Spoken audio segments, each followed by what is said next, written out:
আজ যে police BNP Jamaat Islami যেখানে পায় মিছিলে পাইলে সমানে ঠেঙ্গায়, এই পুলিশের আবার আওয়ামী লীগ যেখানে পাবে ক্ষমতায় না থাকলে সেখানেই পিটাবে।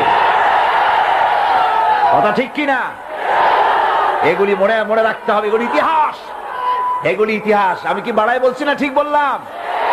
এই পুলিশরাই দেখে রেখেন, এরাই আজকের যে স্বরাষ্ট্রমন্ত্রী, কালকে দেখবেন পিটানের ঠেলায় ক্ষমতায় যদি না থাকে হসপিটালে শুয়ে আছে। এগুলি তো আমরা পত্রিকায় দেখি, ছবি শুদ্ধ দেখি। কথা ঠিক কিনা? এগুলি আমি বললাম কেন?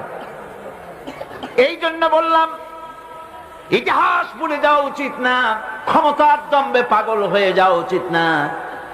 আল্লাহ পাক বলেছেন লিনানজুরাকুম কাইফা তা'মালুন, ক্ষমতা দিয়ে আমি দেখি আমলটা কি করো, তোমার আমলটা কি হয়।